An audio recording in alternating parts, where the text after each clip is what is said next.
Hi masters, Paramahamsa స్వాధ్యాయ ఛానల్కి స్వాగతం మాస్టర్స్. ఈరోజు మనము ఒక యోగి ఆత్మకథ పుస్తకంలోని 26వ అధ్యాయం గురించి తెలుసుకుందాం మాస్టర్స్. క్రియాయోగ శాస్త్రం. ఈ అధ్యాయం పేరు క్రియాయోగ శాస్త్రం. ఇక అధ్యాయంలోకి వెళ్దాం మాస్టర్స్. ఈ పుటంలో నేను తరచుగా ప్రస్తావిస్తూ వచ్చిన క్రియాయోగ శాస్త్రం మా గురుదేవులకు గురువులైన లాహిరి మహాశయుల ద్వారా ఆధునిక భారతదేశంలో విస్తృతంగా 10 మందికి తెలియవచ్చింది. క్రియా శబ్దానికి సంస్కృత మూలధాతువు క్రు అంటే చెయ్యడం, ప్రతిస్పందించడం అని అర్థం. కార్యకారణాల ప్రకృతి నియమమైన కర్మ శబ్దంలోనూ అదే ధాతువు కనిపిస్తుంది. ఈ ప్రకారంగా క్రియాయోగం ఒకానొక చర్య ద్వారా లేదా కాండ ద్వారా అంటే క్రియ ద్వారా పరమాత్మతో పొందే కలయిక అంటే సంయోగం అవుతుంది. ఈ ప్రక్రియను నిష్ఠగా సాధన చేసే యోగి కర్మ నుంచి అంటే కార్యకారణ సమతౌల్యాల నియమబద్ధ శృంఖలం నుంచి క్రమక్రమంగా విముక్తి పొందుతాడు. యోగ సంబంధమైన కొన్ని ప్రాచీన నిషేధాల మూలంగా జనబాహుల్యం కోసం ఉద్దేశించిన పుస్తకంలో క్రియాయోగానికి పూర్తి వివరణ ఇయ్యకూడదు. నేను అసలైన యోగ ప్రక్రియను Yogoda Satsanga society of India self realization fellowship వారి దగ్గర అధికారం పొందిన క్రియావంతుడి దగ్గరే నేర్చుకోవాలి. ఇక్కడ మాత్రం స్థూలమైన ప్రస్తావన చాలు. ఈ సొసైటీ గురించి తెలుసుకుందాం మాస్టర్స్.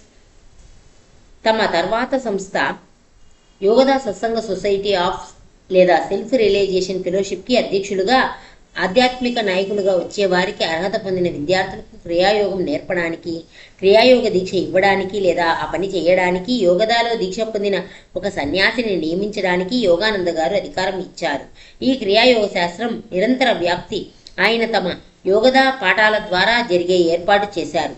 ఈ పాఠాలు రాంచీలోని యోగదా ఆశ్రమం నుంచి లభిస్తాయి. ఈ క్రియాయోగం గురించి తెలుసుకుందాం మాస్టర్స్. క్రియాయోగం అన్నది మనిషి రక్తంలో ఉన్న కర్బనాన్ని హరింపజేసి ఆక్సిజన్తో నింపే ఒకానొక మానసిక శారీరక ప్రక్రియ. మెదడులోనూ వెనుబాములోనూ ఉన్న కేంద్రాల్ని నవశక్తితో నింపడానికి ఈ అదనపు ఆక్సిజన్ అణువులు ప్రాణశక్తి ప్రవాహంగా మారిపోతాయి. ఒంట్లో కలుష రక్తం జమ కాకుండా ఆపి యోగి కణజాలాల క్షయాన్ని తగ్గించడం కానీ ఆపేయడం కానీ చేస్తాడు. ప్రగతి సాధించిన యోగి తన శరీర కణాలని శక్తిగా మార్చేస్తాడు. ఎలిజా, యేసు, కబీరు ఇతర ప్రవక్తలు క్రియాయోగాను ఆ మాదిరి మరో ప్రక్రియను ఉపయోగించడంలో పరిపూర్ణమైన ప్రావీణ్యం గలవారు. దాంతో వారు తమ శరీరాన్ని తమ సంకల్పానుసారంగా ప్రత్యక్షము చేసేవారు, అదృశ్యము చేసేవారు. క్రియాయోగం సనాతనమైన శాస్త్రం. లాహిరి మహాశయులు దాన్ని మహా గురుదేవులైన బాబాజీ దగ్గర నుంచి పొందారు. ఇది అందయుగాల్లో మరుగున పడిపోయిన తరువాత బాబాజీ ఈ ప్రక్రియను పునరుద్ధరించి సులభగ్రాహ్యం చేశారు. బాబాజీ దీనికి సులువుగా క్రియాయోగం అని పేరు పెట్టారు.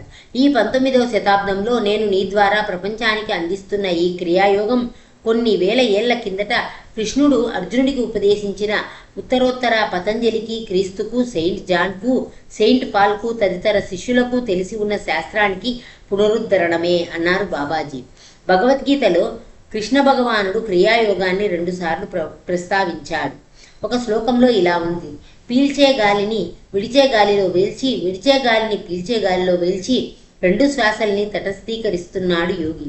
ఆ ప్రకారంగా అతడు ప్రాణాన్ని గుండె నుంచి విడుదల చేసి ప్రాణశక్తిని తన అదుపులో ఉంచుకుంటాడు.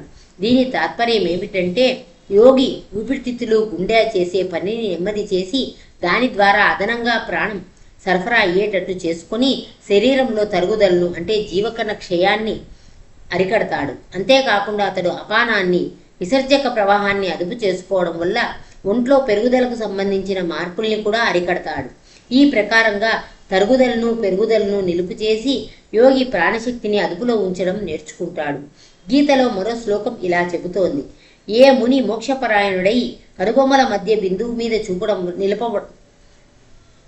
గీతలో మరో శ్లోకం ఇలా చెబుతోంది: ఏ ముని మోక్షపరాయణుడై కనుబొమ్మల మధ్య బిందువు మీద చూపు నిలపడం వల్ల ముక్కులోనూ ఊపిరితిత్తుల్లోనూ ఆడే ప్రాణ అపాన వాయువుల సమప్రవాహాల్ని తటస్థీకరించడం వల్ల బాహ్య విషయాల నుంచి వెనక్కి తగ్గగలుగుతాడో, ఇంద్రియ సంయోజితమైన మనస్సును, బుద్ధిని అదుపు చేయగలుగుతాడో, కోరికను, భయాన్ని, కోపాన్ని పారదోలగలుగుతాడో ఆ ముని శాశ్వతంగా విముక్తుడవుతాడు. నాశరహితమైన ఈ యోగాన్ని వెనకటి ఒక అవతారంలో ప్రాచీన జ్ఞాని అయిన వివస్వతుడికి ఉపదేశించిన వాణ్ణి నేనేనని, ఆ వివస్వతుడు మహాధర్మ శాసకుడైన మనువుకు ఉపదేశించాడని కూడా కృష్ణుడు చెబుతాడు. ఆ మనువు సూర్యవంశ స్థాపకుడైన ఇక్ష్వాకుడికి ఉపదేశం చేశాడు. ఆ విధంగా ఋషులు రాజయోగాన్ని ఒకరి దగ్గర నుంచి మరొకరికి అందిస్తూ భౌతికవాద యుగాలు వచ్చే వరకు కాపాడారు. ఆ తరువాత పురోహితుల గోపర ప్రవృత్తి వల్ల, మానవుడి ఉపేక్ష వల్ల ఈ పవిత్ర విద్య క్రమంగా అందుబాటులో లేకుండా పోయింది. యోగ విద్యకు ప్రప్రథమ శాస్త్రకారుడైన ప్రాచీన ఋషి పతంజలి క్రియాయోగాన్ని 2 సార్లు పేర్కొంటూ ఇలా రాశాడు: శరీర వ్యాయామం, మనోనిగ్రహం, ఓంకారం మీద ధ్యానం కలిసి క్రియాయోగం అవుతుంది. ధ్యానంలో వినవచ్చే ఓంకారం అనే యథార్థమైన విశ్వనాథమే దేవుడని అంటాడు పతంజలి. ఓంకారం సృజనశీలక శబ్ద బ్రహ్మం, స్పందనాత్మక బ్రహ్మాండ చాలక యంత్ర ధ్వని ఈశ్వర సత్తకు ప్రత్యక్ష సాక్షి. యోగ సాధన కొత్తగా మొదలుపెట్టిన వాడు సైతం అద్భుతమైన ఓంకార నాదాన్ని త్వరలోనే తన లోపల వినవచ్చు. ఆనందమయమైన ఈ ఆధ్యాత్మిక ప్రోత్సాహంతో అతడు తాను ఊర్ధ్వలోకాలతో సంపర్కం పెట్టుకున్నానని నమ్మగలుగుతాడు.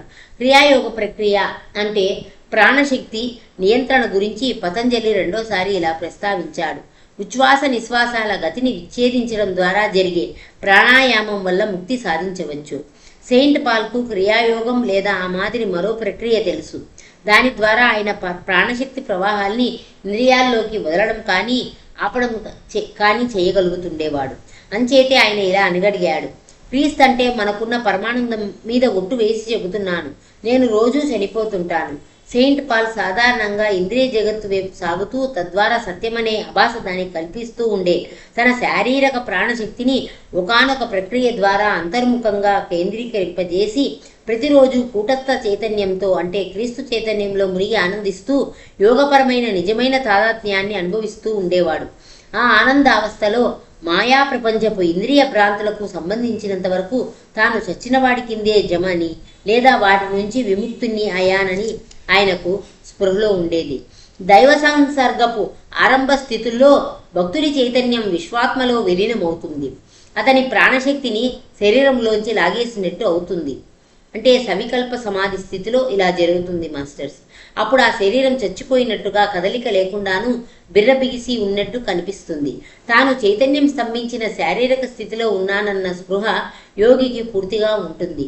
అయితే ఉన్నత స్థితులకు అంటే నిర్వికల్ప సమాధి స్థితికి పురోగమిస్తున్న కొద్దీ అతడు శారీరక నిశ్చరత లేకుండానే మామూలు జాగ్రత్త చేతనావస్థలోనూ తనను నిర్బంధించే లౌకిక విధుల మధ్యలోనూ కూడా దైవానుసంధానం చేస్తాడు.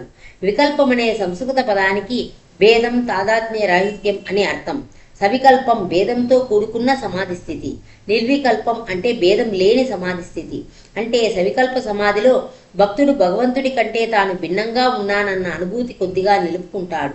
నిర్వికల్ప సమాధిలో ఆ పరమాత్మతో తాదాత్మ్యం అనుభవిస్తాడు. క్రియాయోగము మానవ పరిణామాన్ని త్వరితం చేయడానికి ఉపకరించే సాధనం అని తమ శిష్యులకు వివరించారు శ్రీ యుక్తేశ్వర్ గారు. విశ్వ చైతన్య రహస్యం శ్వాస నియంత్రణతో గట్టిగా ముడిపడి ఉన్నదని సనాతన యోగులు కనిపెట్టారు. ప్రపంచ జ్ఞాన భాండాగారానికి భారతదేశం ప్రసాదించిన విశిష్ట వినాశరహిత బహుకృతి ఇది. సాధారణంగా గుండె పనిచేసే పని కొనసాగేటట్టు చేయడంలో నిమగ్నమై ఉండే ప్రాణశక్తి అంతకన్నా పెద్ద పనులు చేయడానికి స్వేచ్ఛ పొంది ఉండాలి. ఈ స్వేచ్ఛ పొందడానికి నిరంతరాయంగా సాగే శ్వాసను శాంతపరిచి నిలపగలిగే పద్ధతిని అనుసరించాలి. క్రియాయోగి తన ప్రాణశక్తిని వెనుబాములోని 6 కేంద్రాల్ని అంటే ఆజ్ఞ, విశుద్ధ, అనాహత, మణిపూర, స్వాధిష్టాన, మూలాధారాలనే షట్చక్రాల్ని చుట్టి కింది నుంచి పైకి, పైనుంచి కిందికి పరిభ్రమించేటట్టు మానసికంగా నిర్దేశిస్తాడు. ఈ 6 చక్రాలు విరాట్ పురుషుడికి సంకేతమైన రాశిచక్రంలోని 12 రాశులకు సమానం. మానవుడి సున్నితమైన వెనుబాము చుట్టూ 1/2 నిమిషం సేపు పరిభ్రమించే శక్తి అతని పరిణామంలో సూక్ష్మ ప్రగతిని సాధ్యం చేస్తుంది. ఒక్క క్రియకు పట్టే 1/2 నిమిషం కాలం 1 సంవత్సరంలో జరిగే ప్రకృతి సహజమైన ఆధ్యాత్మిక వికాసానికి సమానం. సర్వద్రష్ట అయిన ఆధ్యాత్మిక నేత్రమనే సూర్యుడి చుట్టూ పరిభ్రమించే 6 అంటే ఆ 12 ఆంతరిక నక్షత్ర రాశులు గల మానవుడి సూక్ష్మ శరీర వ్యవస్థకు భౌతిక సూర్యుడితోనూ 12 నక్షత్ర రాశులతోనూ పరస్పరం సంబంధం ఉన్నది. ఆ ప్రకారంగా మానవులందరూ ఒక ఆంతరిక విశ్వం వల్ల ఒక భౌతిక విశ్వం వల్ల ప్రభావితులవుతూ ఉంటారు. మానవుడి లౌకిక పారలౌకిక పరిసరం 12 సంవత్సరాల ఆవృత్తుల్లో అతని సహజ మార్గంలో ముందుకు నెట్టుతుందని సనాతన ఋషులు కనిపెట్టారు.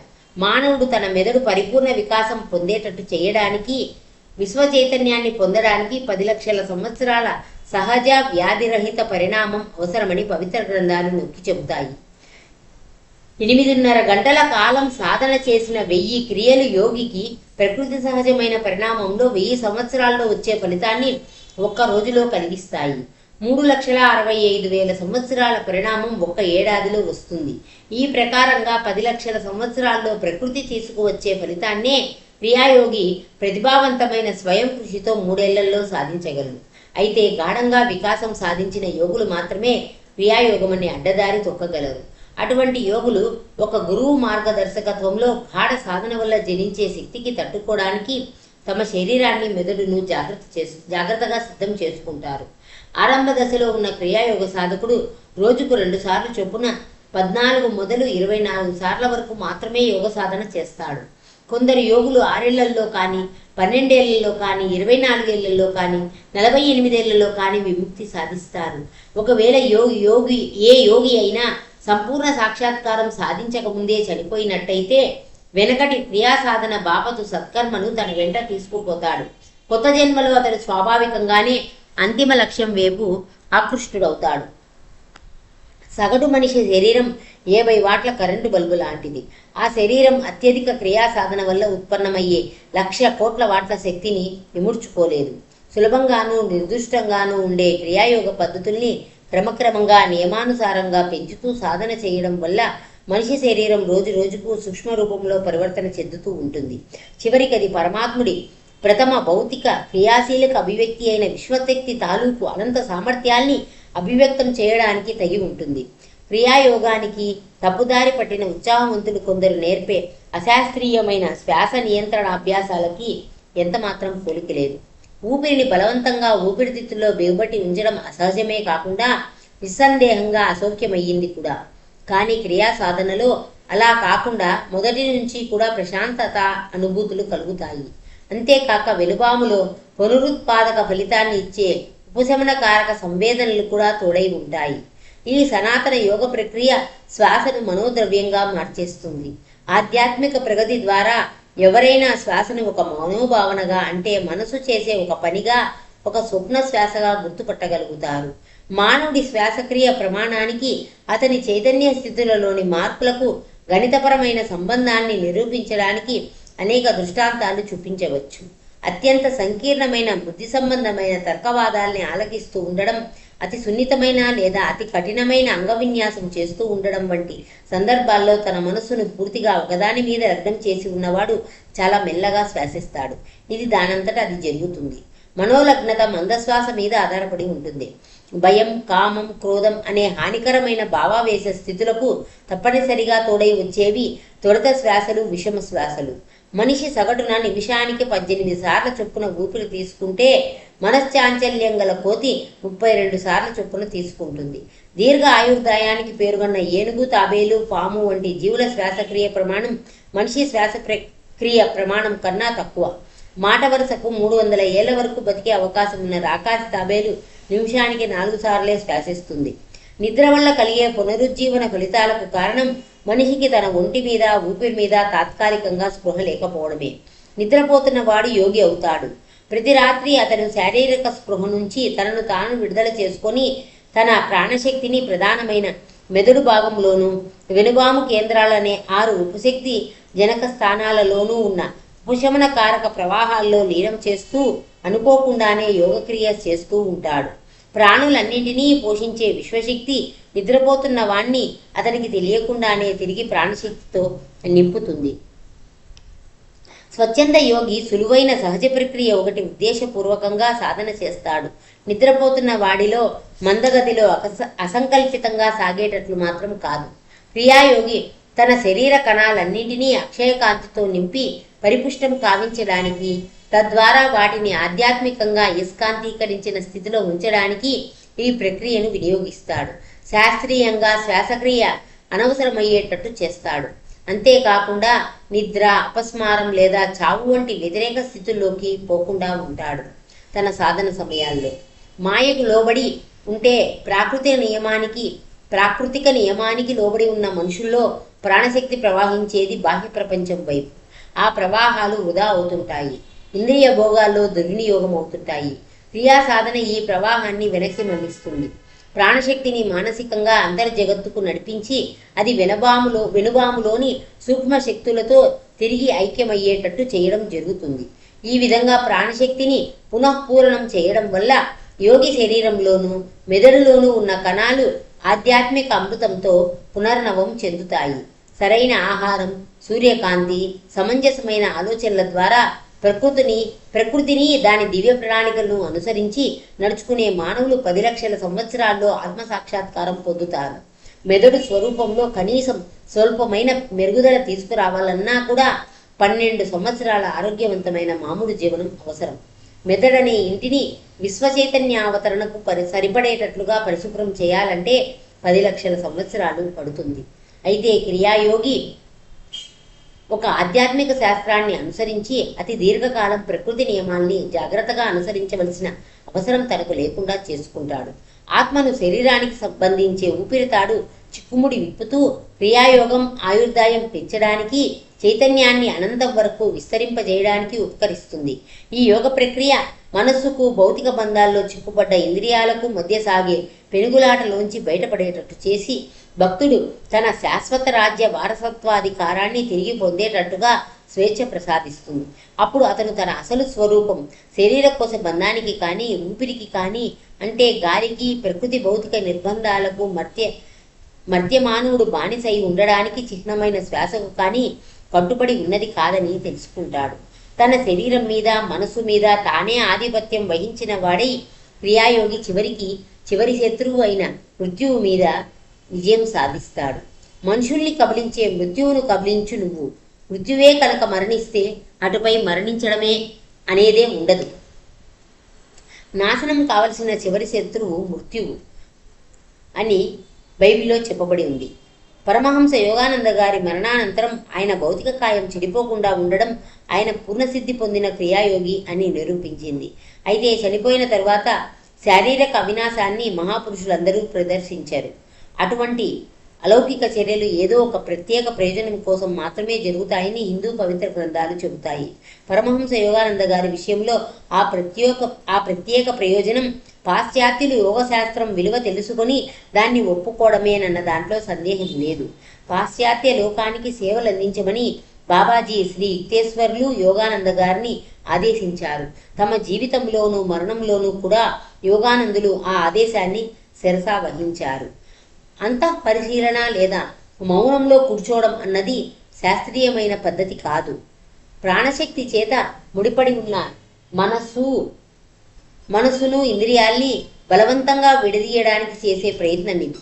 తిరిగి దివ్యత్వం పొందడానికి ప్రయత్నిస్తూ ఉండే ధ్యానశీలత గల మనస్సును ప్రాణశక్తి ప్రవాహాలు నిరంతరం ఇంద్రియాల వైపు వెనక్కి లాగుతూనే ఉంటాయి. ప్రాణశక్తి ద్వారా మనస్సును నేరుగా అదుపులోకి తెచ్చుకునే క్రియాయోగం అన్నిటికన్నా సులువైనది, ఫలవంతమైనదిను. అనంతాన్ని చేరుకోవడానికి ఇది అనువైన అత్యంత శాస్త్రీయమైన మార్గం కూడా.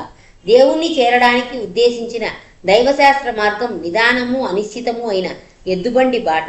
దానికి భిన్నంగా క్రియాయోగాన్ని విమాన మార్గం అనడం న్యాయం.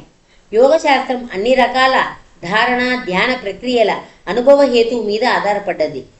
భక్తుడు తన సంకల్పానుసారంగా ప్రాణ విద్యుత్ ప్రవాహాల్ని దర్శన, శబ్ద, ఘ్రాణ, రసన, స్పర్శేంద్రియాలనే 5 టెలిఫోన్లలోకి పోకుండా ఆపనుగలుగుతాడు, వాటిలోకి పంపనుగలుగుతాడు. ఈ ఇంద్రియ సంబంధ భేదన శక్తి సంపాదించిన యోగి తన మనస్సును సంకల్పానుసారంగా దివ్యలోకాలతో కానీ, భౌతిక ప్రపంచంతో కానీ ఇట్టే కలపవచ్చునని గ్రహించగలుగుతాడు. మరింకా తన సంకల్పానికి వ్యతిరేకంగా ప్రాణశక్తి అతన్ని రౌడీ సంవేదనలకు, అశాంతిపరమైన ఆలోచనలకు నిలయమైన పార్థివ మండలానికి లాక్కు రావడం జరగదు. పురోభివృద్ధి చెందిన క్రియాయోగి జీవితం పూర్వకర్మల ఫలితాల వల్ల కాక కేవలం ఆత్మ నిర్దేశాల వల్లే ప్రభావితమవుతుంది. ఈ ప్రకారంగా భక్తుడు సామాన్య జీవితంలోని అహంకారపూర్వకమైన మంచి చెడు కర్మల విలంబిత పరిణామాత్మక ఉపదేశాల నుంచి తప్పించుకుంటాడు. గరుడవేగ హృదయులకు ఇవి ఆటంకాలుగా నత్తనడకల్లా ఉంటాయి. ఆత్మనిర్దేశానుసార జీవనం అనే అత్యుత్తమ పద్ధతి యోగికి స్వేచ్ఛ ప్రసాదిస్తుంది. అహంకార కారాగారం నుంచి విముక్తుడై అతను సర్వవ్యాపకత్వం అనే గాఢవాయువును ఆస్వాదిస్తాడు. దానికి భిన్నంగా ప్రకృతి సహజమైన జీవనం అనే దాస్యం అతన్ని అవమానకరమైన గతిలోకి నడిపిస్తుంది. తన జీవితాన్ని కేవలం పరిణామాత్మక వ్యవస్థకు బద్ధం చేసుకున్నప్పుడు మానవుడు ప్రకృతి నుంచి తొందరగా విడిపడే అధికారం పొందలేడు. తన శరీరాన్ని మనసును శాసించే నియమాల్ని ఉల్లంఘించకుండానే అతడు జీవించినప్పటికీ అంతిమ విముక్తి పొందడానికి అతనికి మాయా వేషాల్లో జన్మలెత్తుతూ 10 లక్షల సంవత్సరాల కాలం గడపవలసి వస్తుంది. కాబట్టి 1000 సంవత్సరాలు అనగానే తిరుగుబాటు ధోరణిలో చూసే వాళ్ళకి ఆత్మ వ్యక్తిత్వ సాధన కోసం శారీరక మానసిక తాదాత్మ్యాల నుంచి విడిపడే యోగి శీఘ్రఫల సాధనకు అనుసరించే పద్ధతుల్ని సిఫార్సు చేయడం జరుగుతోంది. ఆత్మసంగతి అలా ఉంచి కనీసం ప్రకృతితో కూడా సామరస్యం లేకుండా జీవించే సామాన్య మానవుడి విషయంలో ఈ సంఖ్యాపరిధి ఇంకా చాలా విస్తరిస్తుంది. అతను అసహజమైన ఎండమావుల వెంటబడిపోతూ తన ఆలోచనలతోనూ శరీరంతోనూ ఆహ్లాదకరమైన ప్రకృతి నియమాల్ని ఉల్లంఘిస్తూ ఉంటాడు. అతనికి 10కి మరో 10 లక్షల ఏళ్ళు కలిపినా కూడా విముక్తి సాధించడానికి వ్యవధి చాలదు. సంస్కారం లేని మనిషి తన శరీరం ఒక రాజ్యమని, ఆత్మ అనే చక్రవర్తి దాన్ని పాలిస్తున్నాడని, కపాల సింహాసనాన్ని ఆయన అధిష్ఠించి ఉండగా షట్చక్రాలనే సామంత రాజప్రముఖుల ఆయన దగ్గర కొలువై ఉంటారని, అంటే చైతన్య మండలాలు ఆయన్ని పరివేష్టించి ఉంటాయని గ్రహించడం అరుదు కావచ్చు, గ్రహించగనే పోవచ్చు. ఈ దైవరాజ్య వ్యవస్థకు విధేయులైన పౌరులు అనేక మంది ఉన్నారు. 27,000 లక్షల కోట్ల కణాలు. ఇవి స్వయంచాలితంగా భాషిస్తున్నప్పటికీ నిస్సందేహంగా ప్రజ్ఞ కలిగి శారీరకమైన వృద్ధి రూపాంతరణ చేయాలనే విధులన్నీ నిర్వర్తిస్తూ ఉండేవి. ఈ 5 కోట్ల అంతస్తరీయ ఆలోచనలు, భావోద్రేకాలు 60 ఏళ్ల సగటు జీవితంలో మానవుడి చైతన్యంలో పాటు పోట్ల మాదిరిగా మారుతూ వచ్చే వివిధావస్థలును. ఆత్మ సామ్రాట్టుకు వ్యతిరేకంగా మానవ దేహంలోనైనా మనసులోనైనా వ్యాధి రూపంలో కానీ అవివేక రూపంలో కానీ వ్యక్తమయ్యే ప్రత్యక్షమైన తిరుగుబాటుకు కారణం ఆయనకు విధేయులైన పౌరులు తలబెట్టే రాజద్రోహం కాదు.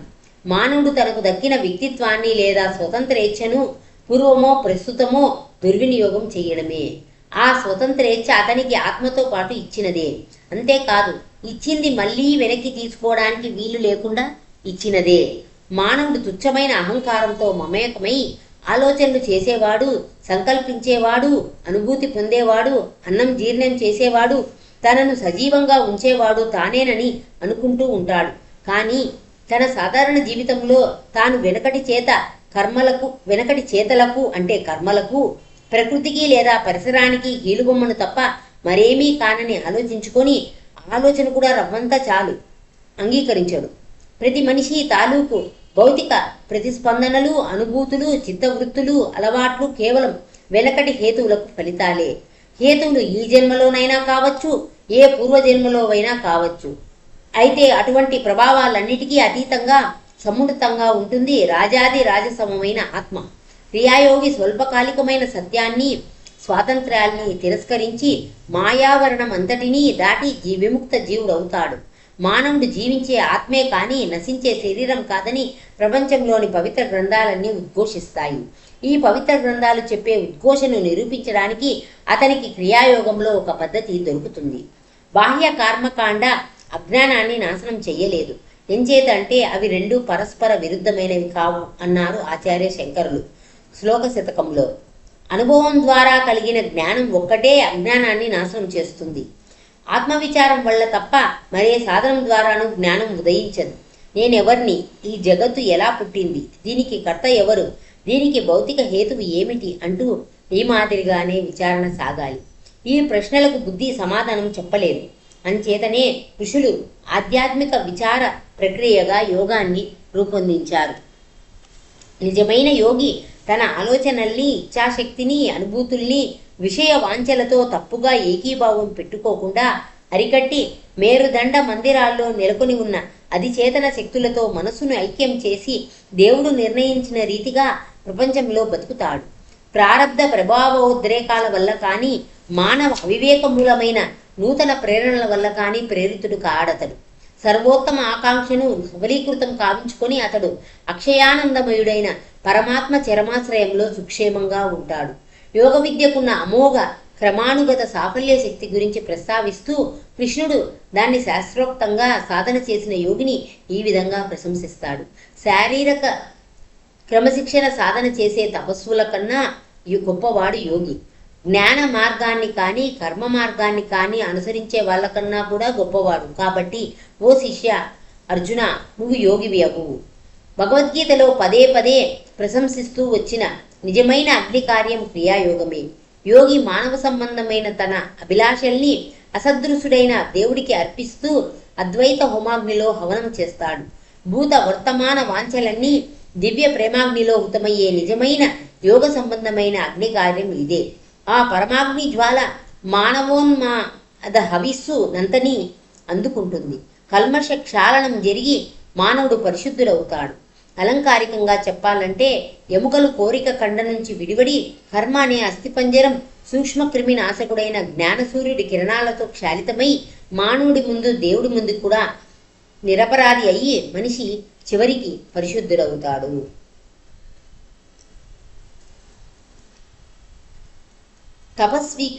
తపస్విభ్యోధికో యోగి జ్ఞానిభ్యోపి మతోధికః కర్మిభ్యశ్చాధికో యోగి తస్మాద్యోగి భవార్జున.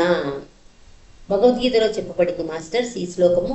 శ్వాసించకపోవడం వల్ల శరీరం మీద మనసు మీద పడే అసాధారణమైన నూతన శక్తి దాయకమైన ప్రభావాల్ని కనిపెట్టడం ఆధునిక విజ్ఞాన శాస్త్రం ఇప్పుడిప్పుడే ప్రారంభిస్తోంది. న్యూయార్క్లో ఉన్న కాలేజ్ ఆఫ్ ఫిజిషియన్స్ అండ్ సర్జన్స్లో పనిచేసే డాక్టర్ ఆల్వన్ ఎల్ బరాచ్ శ్వాసకోశాలకు స్థానికంగా విశ్రాంతినిచ్చే వైద్య పద్ధతి ఒకటి రూపొందించాడు. దీనివల్ల క్షయరోగ పీడితులు చాలా మందికి ఆరోగ్యము చేకూరుతోంది. ఊపిరి ఒత్తిడిని సరిసమానం చేసే గదిని ఉపయోగించడం వల్ల రోగి ఊపిరి తీసుకోవడం ఆపేయగలుగుతున్నాడు. 1947 ఫిబ్రవరి 1వ తేదీ నాటి న్యూయార్క్ టైమ్స్ పత్రికలో డాక్టర్ బరాచ్ చెప్పినది ఇలా పేర్కొన్నారు.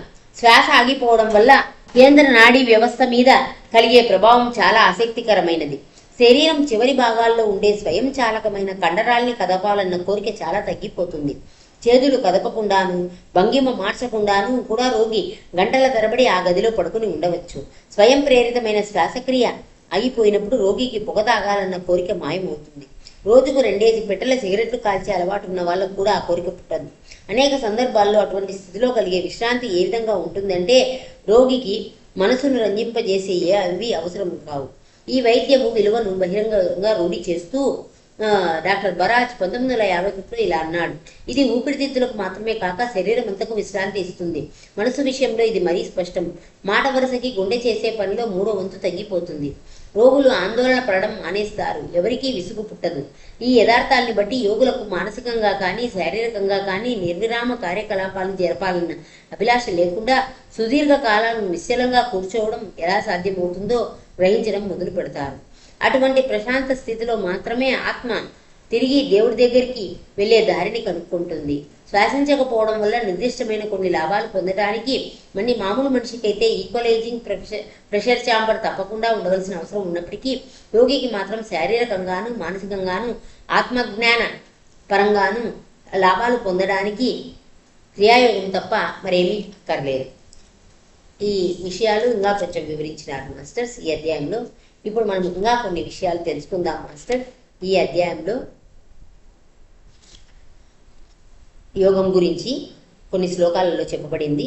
అపానే జుపోతి ప్రాణం ప్రాణే పానం తథాపరే ప్రాణపానగతి రుద్వా ప్రాణాయామ పరాయణ అని భగవద్గీత 6వ అధ్యాయంలోని 29వ శ్లోకం మాస్టర్స్. స్పర్శాన్ కృత్వా బహిర్బాహ్యాం చక్షుక్షైనాంతరే భ్రువోః ప్రాణాపానౌ సమౌ కృత్వా నాసాభ్యంతరచారిణౌ యతేంద్రియ మనోబుద్ధిర్ నిర్మోక్షోపరాయణః విగదేచ్ఛా భయక్రోధో యస్సదా ముక్త ఏవః అని భగవద్గీతలోని 5వ అధ్యాయంలో చెప్పబడింది మాస్టర్స్. శ్వాస గురించి శాస్త్రీయ వివరణలు మరికొన్ని ఉన్నాయి, ఇంకా ఈ అధ్యాయాలలో ఉన్నాయి మాస్టర్స్. ఇంకా శ్వాస గురించి ఇంకా ఏం చెప్పబడిందంటే మాస్టర్స్, ఇమం వివస్వతే యోగం ప్రోక్తవా నమః వ్యయం వివస్వాన్ మనవే ప్రాహ మను రిక్ష్వాకవే బ్రవీత్ ఏవం పరంపరా ప్రాప్త మిమం రాజర్షయో విదుగు సకాలే నేహ మహతా యోగో నష్ట పరంతప అని భగవద్గీతలోని 6వ అధ్యాయంలో చెప్పబడింది మాస్టర్స్. ఇంకా ఈ యోగం గురించి ఇంకా ఎన్నో ఈ అధ్యాయంలో చెప్పబడింది మాస్టర్స్, వాటిని తెలుసుకుందాము. మానవ ధర్మ శాస్త్రాలు లేదా మనుస్మృతి రచించిన ప్రాక్ చారిత్రక కాలపు గ్రంథకర్త శాసనబద్ధం చేసిన ఈ సామాన్య ధర్మ వ్యవస్థలు భారతదేశంలో ఈనాటికి అమలులో ఉన్నాయి. హిందూ పవిత్ర గ్రంథాల లెక్కల ప్రకారం భౌతికవాద యుగాల ఆరంభం క్రీస్తు పూర్వం 3102లో జరిగింది. ఆయన చక్రంలోని అవరోహణ క్రమంలో వచ్చే చివరి ద్వాపర యుగము, విశ్వచక్రంలోని కలియుగము ఆ ఏటనే ఆరంభమయ్యాయి. 10,000 ఏళ్ల కిందట మానవజాతి అసభ్యమైన శిలాయుగంలో జీవించేదని నమ్మే మానవ శాస్త్రవేత్తలు చాలామంది లెమూరియా, అట్లాంటిస్, భారతదేశం, చైనా, జపాను, ఈజిప్టు, మెక్సికో దేశాల్లోనూ అనేక ఇతర దేశాల్లోనూ విస్తృతంగా వ్యాప్తమైన అత్యంత ప్రాచీన నాగరికతల్ని కట్టుకథల కింద కొట్టిపారేస్తారు. తపస్వాధ్యాయే ఈశ్వర ప్రణిధాని క్రియాయోగ అని యోగ సూత్రాల్లో చెప్పబడింది. క్రియాయోగం అన్న మాట వాడడంలో పతంజలి ఉత్తరోత్తర బాబాజీ ఉపదేశించిన ప్రక్రియను కానీ దాదాపు అలాంటి మరో ప్రక్రియను కానీ ఉద్దేశించి ఉండవచ్చు. మొత్తానికి పతంజలి ప్రాణశక్తిని అదుపులో పెట్టే ఖచ్చితమైన ఒకానొక ప్రక్రియను చెబుతున్నాడన్న విషయం యోగ సూత్రాల్లో ఆయన చెప్పిన సూత్రం వల్ల రుజువు అవుతుంది. ఇంకా ఏం చెప్పినారంటే మాస్టర్స్, దేవుడు చేసిన సృష్టికి ఆదికి విశ్వసనీయమైన సత్యమైన సాక్షి ఆమెన్. ఈ సంగతులు చెబుతోంది బైబిల్. ఆదిలో ఉంది శబ్దం, ఆ శబ్దం దేవుడి వద్ద ఉంది, ఆ శబ్దమే దేవుడు, అన్నీ ఆయన చేసినవే, ఆయన లేనిదే సృష్టి అయినది ఏది సృష్టి అయి ఉండేది కాదు అని బైబిల్లో చెప్పబడింది. వేదాల్లో చెప్పిన ఓంకారం టిబెటన్ల హుంగాను, ముస్లింల ఆమీన్ గాను, ఈజిప్ట్ వారు, గ్రీకులు, రోమన్లు, యూదులు, క్రైస్తవులు అనే ఆమెన్ గాను అయ్యింది. హిబ్రూ భాషలో దీనికి నిశ్చయమైన విశ్వాసం గల అని అర్థం. ఇంకా యోగ సూత్రాల్లో తస్మిన్ సతి శ్వాస ప్రశ్వాసయో గతి విచ్ఛేద ప్రాణాయామ అని చెప్పబడింది మాస్టర్స్. మనకున్న పరమానందం అన్నదే సరైన అనువాదం. సాధారణంగా అనువదించే మీకున్న పరమానందం కాదు. ఇక్కడ పాల్ క్రీస్తు చైతన్యపు విశ్వజనీతను గురించి చెబుతున్నాడు. అంటే సెయింట్ పాల్ గురించి ఈ అధ్యాయంలో తెలుసుకున్నాం కదా మాస్టర్స్. ఈ పాశ్చాత్యంలో ఉండే ఆ యోగి ఆయన చెప్పినాడనమాట బైబిల్లో ఉన్న విషయం గురించి. ఇది మాస్టర్స్ ఈ అధ్యాయం గురించి. ఈ అధ్యాయం పూర్తయింది మాస్టర్స్. క్రియాయోగ శాస్త్రం గురించి మనకు చాలా అద్భుతంగా వివరించినారు ఈ మాస్టర్ ఈ అధ్యాయంలో. Thank you masters, thank you very much.